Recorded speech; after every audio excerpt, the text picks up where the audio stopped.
मित्रों नमस्कार। आज का अखबार में फिर आपका स्वागत है और रोज़ की तरह आज भी मैं आपके लिए बहुत महत्वपूर्ण खबरें लेकर आया हूं। आज की जो सबसे बड़ी खबर है, तबाही मचाने वाला चीनी वायरस भारत पहुंच गया है। इस खबर ने आज पूरे देश में तहलका मचा दिया और आज सड़क से लेकर संसद तक इसी की चर्चा रही। संसद में चूँकि शीतकालीन सत्र चल रहा है और उसमें सभी विपक्षी दलों ने अपनी चिंता व्यक्त की और सरकार से पूछा कि ओमिक्रॉन का जो ये नया स्वरूप आया है BF7, इसके लिए क्या तैयारी कर रखी है। इसके लिए चर्चा हुई। उसके बाद फिर जो स्वास्थ्य मंत्री हैं उन्होंने एक समीक्षा बैठक की। उसमें तमाम डिपार्टमेंट के लोग शामिल हुए।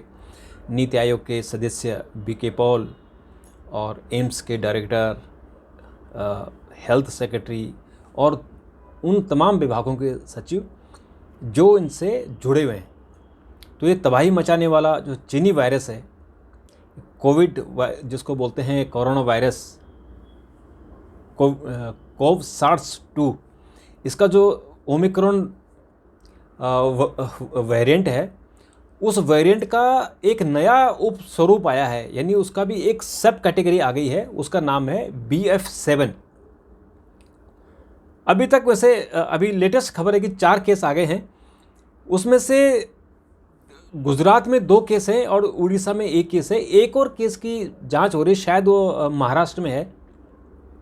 तो कुल 4 केस आए हैं और इन केसों के बाद में जो देश में एक शोर शराबा हुआ और आनन फानन में मीटिंगें बुलाई गई, तो उसके लिए तैयारियां हो रही हैं।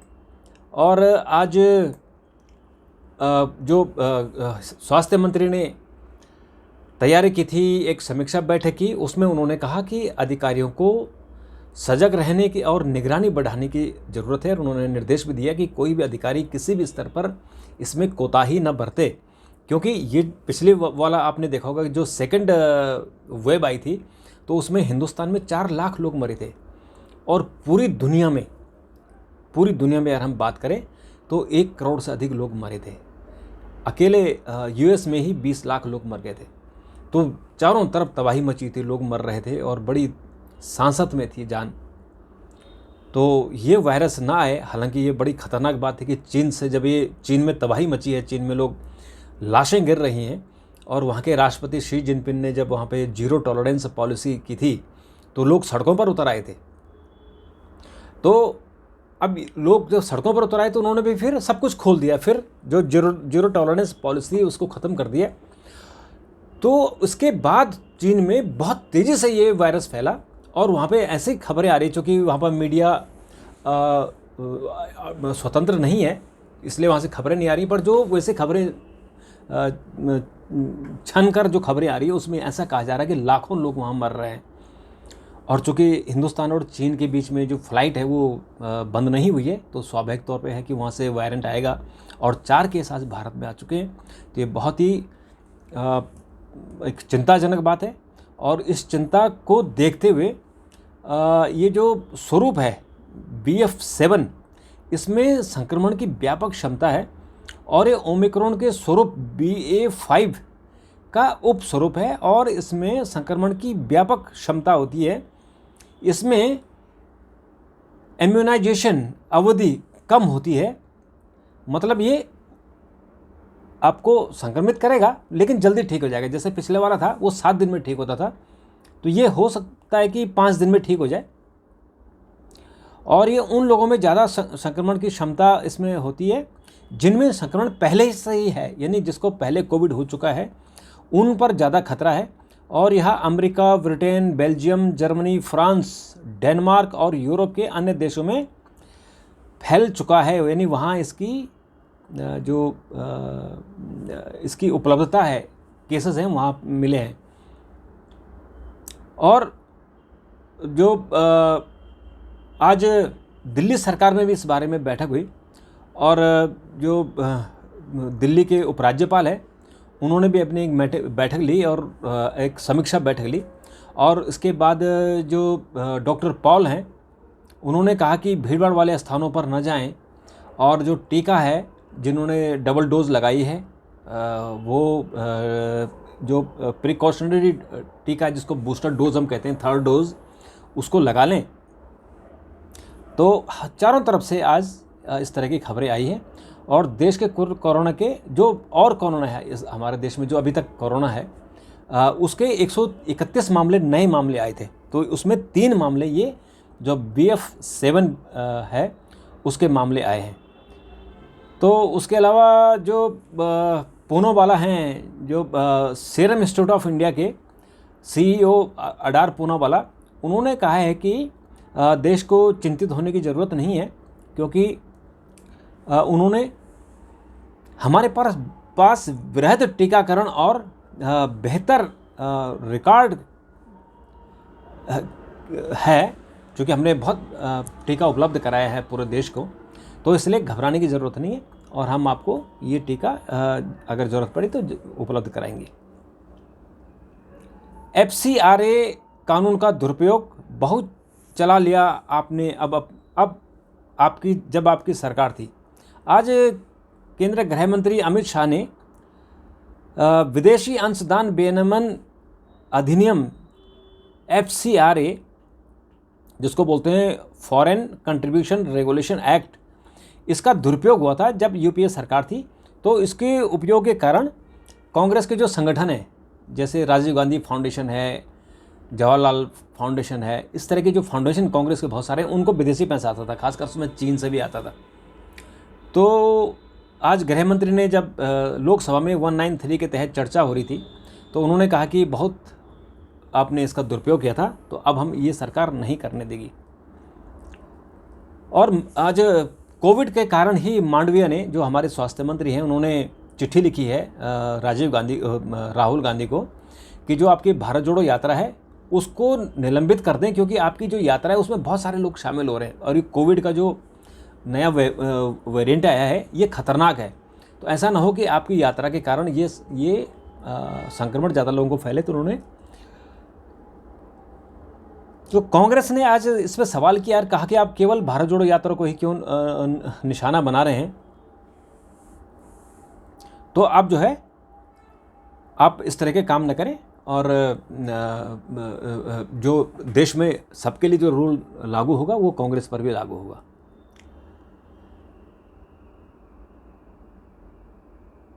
ठिठुरन के साथ छाया घना कोहरा, दिल्ली में ठंड बढ़ गई है, टेम्परेचर डाउन हो गया है और ठिठुरन भी बढ़ गई है और उसके साथ साथ पोल्यूशन का लेवल बढ़ गया है, यानी यहाँ परत जम रही है और उस परत के कारण जो सांस लेने में दिक्कतें हो रही हैं, विजिबिलिटी कम हो गई है और अब तो पराली भी नहीं जल रही है। तो इसलिए आप कम से कम लोगों को, एक तो जैसे कोविड का भी डर है तो घरों में रहें, और दूसरा जो पोल्यूशन के कारण सुबह घर से ना निकलें, कम से कम अपने सेहत का ध्यान रखें। और अभी हो सकता है सरकार और कदम उठाए, जैसे कंस्ट्रक्शन पर तो वैसे पहले से पाबंदी है, और जो ग्रेडेड रिस्पॉन्स है नियम उसको लागू करें, तो उसको देखने वाली बात है। मित्रों, आज सरकार ने कहा है कि तवांग में नए मोबाइल टावर लगाए जाएंगे, क्योंकि तवांग की सबसे जो खबर आ रही है कि चीन वहाँ अपना इंफ्रास्ट्रक्चर खड़ा कर रहा है, वहाँ सड़कें बना रहा है, मोबाइल टावर लगा रहा है, जो अरुणाचल के लोगों को टॉर्चर कर रहा है। वहाँ से लोगों को अगवा भी किया था चीनी सेना ने। और अभी हाल में खबर आई थी 9 दिसंबर की, जब दोनों सेनाओं के बीच में झड़प हुई थी और हमारी सेना ने चीनियों को लाठियों से मार मार के भगाया था। इसी मुद्दे पर जब आज विपक्ष 2 दिन से हल्ला मचा रहा है, सदन की कार्रवाई बाधित कर रहा है, तो आज जो हमारे कानून मंत्री हैं अरुणाचल के ही हैं, किरण रिजिजू, तो रिजिजू ने कहा कि तब मैं चुप रहा, अब आप शांत रहें। उन्होंने कहा कि जो देश के मुद्दे होते हैं, अंतर्राष्ट्रीय मुद्दे होते हैं, जो सीमाओं के जुड़े मुद्दे होते हैं, वो बहुत सेंसिटिव होते हैं, संवेदनशील होते हैं। तो ऐसे मुद्दों पर हल्की चर्चा नहीं करनी चाहिए, शोर शराबा नहीं करना चाहिए, हाउस की कार्रवाई आप बाधित कर रहे हो, ऐसा नहीं होना चाहिए। और उन्होंने सलाह दी कि संवेदनशील मुद्दे हैं, इसलिए आप शांत रहें, इस मुद्दे को इस तरह से ना उठाएं। आज एक खबर आई है कि तालिबान ने लड़कियों की कॉलेज की शिक्षा पर रोक लगा दी है। अमेरिका में अफ़गान में कुछ महिलाओं की विश्वविद्यालय स्तर की शिक्षा पर प्रतिबंध लगाने के तालिबान के हालिया फैसले की निंदा की है। यानी अमेरिका ने कहा कि इस तरह की कार्रवाई नहीं होनी चाहिए और जो आप इस तरह की पाबंदी लगाना ये सब करते हैं, ये अगर समाज पढ़ेगा नहीं तो बढ़ेगा कैसे। तो कम से कम समाज को आगे बढ़ाने के लिए महिलाओं का पढ़ना बढ़ना बहुत ज़रूरी है, क्योंकि महिलाएं पढ़ेंगी तो परिवार बढ़ता है, देश आगे बढ़ता है। मित्रों, इसके अलावा नरेंद्र मोदी न्यू इंडिया के पिता हैं, ये अमृता फडणवीस ने कहा है। महाराष्ट्र के उप मुख्यमंत्री देवेंद्र फडणवीस की पत्नी अमृता फडणवीस ने प्रधानमंत्री नरेंद्र मोदी को न्यू इंडिया का पिता करार दिया है। बैंकर और गायिका अमृता ने एक अभिरूप मौख अदालत साक्षात्कार के दौरान कहा कि हमारे पास दो राष्ट्रपिता हैं, एक तो नरेंद्र मोदी न्यू पिता के हैं और महात्मा गांधी पहले से देश के हैं। ये बड़ी हास्यास्पद बात है कि चमचागिरी की भी हद होती है। मतलब आपको मक्खनबाजी करनी है, देवेंद्र फडणवीस को मुख्यमंत्री बनाना है तो ऐसे आप बना लो, लेकिन इस तरह की बातें करना मेरे ख्याल से नाजायज़ होगा। देश का कोई पिता नहीं हो सकता, सब देश के पुत्र हैं, देश के संतान हैं। राष्ट्र का कोई बाप नहीं होता, सब राष्ट्र की संतान होती हैं। तो महात्मा गांधी भी राष्ट्र के पिता नहीं हैं और न ही नरेंद्र मोदी कोई नए इंडिया के पिता हैं। महात्मा गांधी भी इस धरती के भारत माँ के पूत थे, सपूत थे, महान सपूत थे, और नरेंद्र मोदी भी इस देश के, इसी भारत माँ के सपूत हैं। नौसेना संपत्तियों की सुदृढ़ सुरक्षा में देरी से कैग ने आलोचना की है। जो कैग है, CAG, controller and account general of India, इन्होंने कहा कि जो नौसैनिक की परिसंपत्तियां बढ़ानी है वो सुरक्षा की दृष्टि से बहुत मजबूत है, लेकिन सरकार की तरफ से जो लापरवाही हो रही है, लेट लतीफ़ी हो रही है, तो वो नहीं होनी चाहिए। गौरव गोगोई ने लोकसभा में उठाया पेगासस का मुद्दा। आज बहुत दिनों बाद पेगासस फिर सामने आ गया है, क्योंकि कांग्रेस लगातार आरोप लगाती रही कि सरकार उनके फ़ोन टेप करा रही है, और इसके लिए सरकार ने बाकायदा इजराइल की एक जो जासूसी ऐप है, जासूसी सॉफ्टवेयर है पेगासस, वो खरीदा है। और सरकार ने कभी इसका खंडन भी नहीं किया कि उन्होंने पेगासस नहीं खरीदा। और लेकिन इस पे बात होती है कि जब राष्ट्रीय सुरक्षा के मुद्दे हों तो सरकार को इस तरह के सॉफ्टवेयर चाहिए, ताकि जो देश के खिलाफ कोई अगर साजिश करे तो उस साजिश को बेनकाब किया जा सके। तो आज गौरव गोगोई ने ये लोकसभा में मुद्दा उठाया और उन्होंने सरकार पर पेगासस सॉफ्टवेयर के जरिए नेताओं और पत्रकारों की जासूसी किए जाने के आरोप लगाए। इस पर आपत्ति व्यक्त करते हुए केंद्रीय गृह मंत्री अमित शाह ने कहा कि अगर सदस्य के पास तथ्य हों तो इसे पटल पर रखें और इस सदन का इस्तेमाल स्वच्छंद राजनीतिक आरोपों के लिए नहीं होना चाहिए। तो ये आरोप प्रत्यारोप लगे।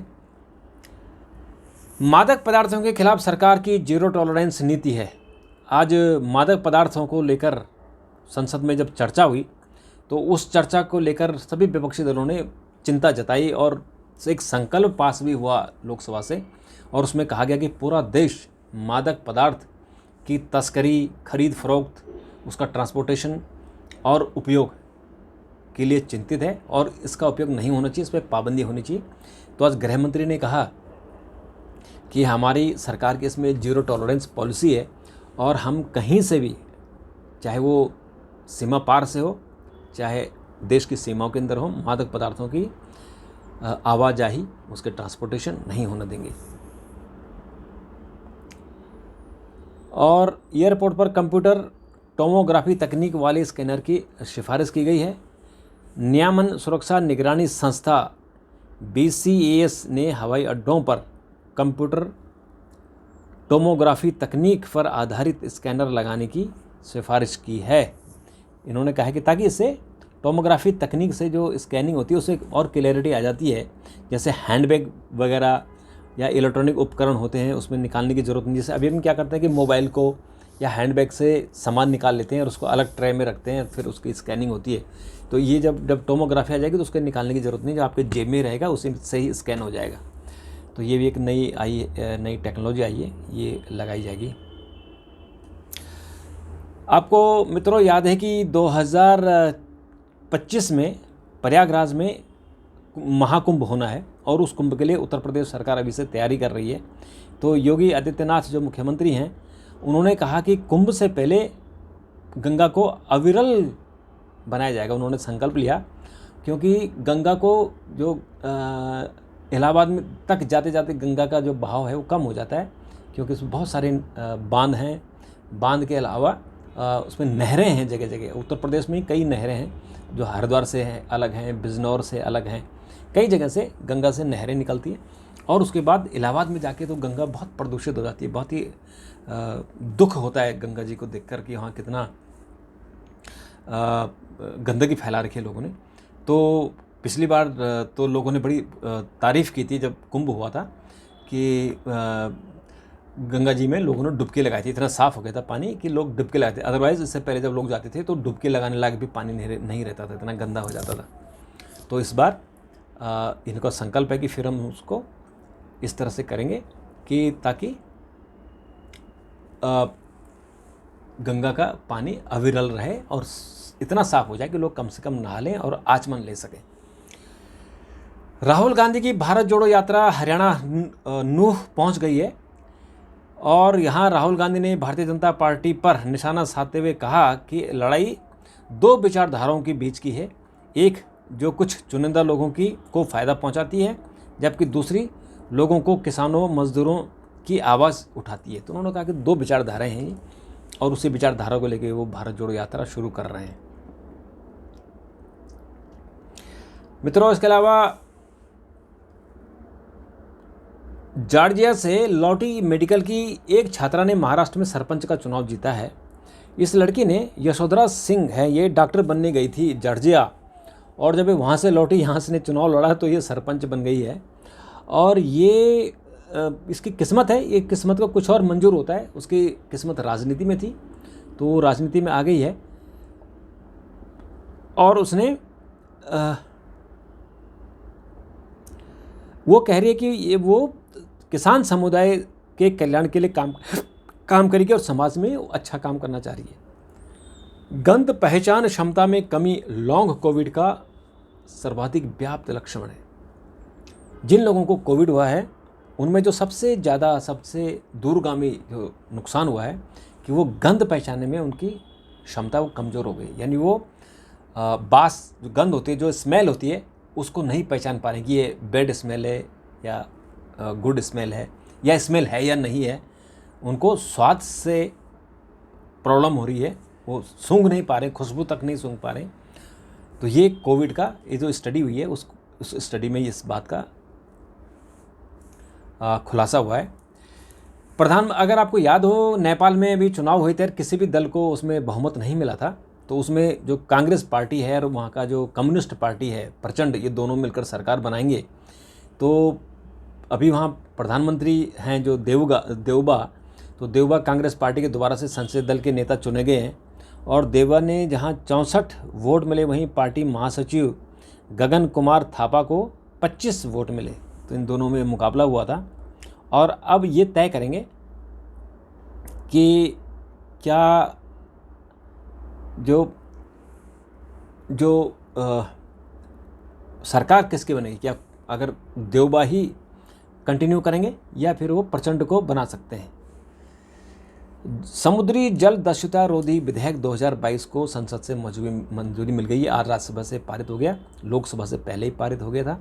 और इस विधेयक में जो समुद्री डकैत होते हैं, जो अफ्रीका के समुद्र में आते हैं डकैत, सोमालिया के डकैत हैं या अन्य जो अफ्रीकन देशों के हैं, और वो लूटपाट करते हैं, उसके बाद फिरौती मांगते हैं, किडनैप कर लेते हैं। तो उसमें अंतर्राष्ट्रीय जो समझौता है उसके अनुसार भारत में कानून बना है और इसमें आजीवन कारावास से लेकर मौत की सज़ा तक का प्रावधान है। तो ये बिल पास हो गया है और ये अंतर्राष्ट्रीय संधि के तहत हुआ है। कश्मीर घाटी में भयंकर सर्दी पड़ गई है और इसमें चिल्लई कलां का दौर शुरू। पहलगाम में रात का तापमान 0 से 6.2 डिग्री नीचे हो गया है और ये तो बड़ा खतरनाक, बहुत ठंडे हो रही है। और आज ऐसे भी खबर आई कि मॉस्को में 100 साल का रिकॉर्ड टूटा है।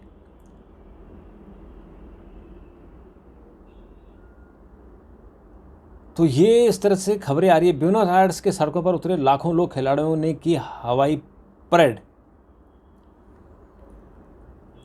ब्यूनस आयर्स जो अर्जेंटीना की राजधानी है, वहाँ जब खिलाड़ी पहुँचे तो उनका ज़बरदस्त स्वागत हुआ। और उनकी अगर आप फ़ोटो देखो तो किस तरह से लोग सड़कों पर हैं। और आज खिलाड़ी मुख्य सड़क पर गए और उसके बाद उन्होंने हवाई परेड भी की। तो ये बड़ी जीत है और ये ऐसी जीत है कि जो सब लोगों ने इसका स्वागत किया और पूरी दुनिया में खुशी भी। 36 साल बाद अर्जेंटीना ने वर्ल्ड कप जीता था। लोगों के अत्यधिक खर्च करने की वजह से बनी हुई है महंगाई। ये बात सही है, मैं भी इस बात को मानता हूँ। जो आरबीआई के गवर्नर हैं उन्होंने कहना कि महंगाई इसलिए है कि लोग ज़्यादा से ज़्यादा खर्च कर रहे हैं, मतलब चूँकि कमा भी रहे हैं ज़्यादा तो खर्च भी ज़्यादा कर रहे हैं। तो आज जो महंगाई पर काबू करने के लिए बात हुई थी, तो आज आरबीआई गवर्नर शशिकांत ने कहा कि इसलिए महंगाई हो रही है।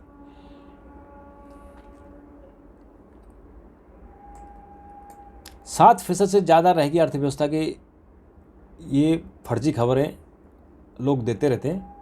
भारत के जीडीपी में यूट्यूब का 10,000 करोड़ का योगदान। ऑनलाइन वीडियो मंच यूट्यूब से जुड़े परिस्थिति तंत्र में भारत के सकल घरेलू उत्पाद जीडीपी में 10,000 करोड़ रुपए का योगदान देने के साथ ही 7.5 लाख पूर्णकालिक समकक्ष रोजगार भी समर्थन किया। एक रिपोर्ट में यह जानकारी दी गई है। ऑक्सफोर्ड इकोनॉमिक्स के विश्लेषकों के आधार पर यूट्यूब प्रभाव रिपोर्ट में कहा गया कि भारत में 4,500 से अधिक यूट्यूब चैनलों के 10 लाख से अधिक ग्राहक थे और भारत में 1 लाख रुपए से अधिक का सालाना राजस्व कमा रहे चैनलों की संख्या सालाना आधार पर 2021 में 60% है और ये और बढ़ रही है। रिपोर्ट के अनुसार यूट्यूब की रचनात्मक परिस्थितिकी ने वर्ष 2021 में देश की जीडीपी में 10,000 करोड़ रुपए का से अधिक का योगदान किया है। भारत की अर्थव्यवस्था में 7,50,000 से अधिक पूर्णकालिक नौकरियों का समर्थन किया है, जिसका अधिक प्रभाव प्रत्यक्ष, अप्रत्यक्ष, प्रेरित और अधिप्रेरित प्रभाव यानी 4 तरीकों से दिखाई देता है। 2021 में सिर्फ स्वास्थ्य स्थिति वाले वीडियो को 30 अरब से अधिक दर्शक मिले। इसे देखते हुए स्वास्थ्य सेवा संस्थानों नारायण हेल्थ और Manipal hospital Medanta Salvi multi speciality hospital से जोड़ने का फैसला किया है। ऑक्सफोर्ड इकोनॉमिक्स ने यूट्यूब के प्रभाव का आकलन करने के लिए 421 यूट्यूब उपयोगकर्ताओं से सर्वे कराया है। तो दोस्तों, यूट्यूब का कितना महत्व बढ़ रहा है हमारे देश में। 10,000 करोड़ का एक उन्होंने इकोसिस्टम तैयार किया। 4,500 यूट्यूब चैनल ऐसे हैं जो 1 लाख रुपए से ज़्यादा कमा रहे हैं और 7.5 लाख नौकरियां हैं जो यूट्यूब चैनल के जरिए मिल रही हैं। तो ये ट्विटर का पद छोड़ सकते हैं, सीईओ का पद छोड़ सकते हैं। मास्क ने एक सर्वे कराया था और उसमें लोगों ने कहा था कि आपको इसका सीईओ पद छोड़ देना चाहिए। तो उसके बाद मास्क मूड बना रहे हैं कि शायद उन्हें पद छोड़ देना चाहिए। तो मित्रों, आज इतना ही, फिर आपसे मुलाकात करेंगे। तब तक के लिए नमस्कार। Thank you very much.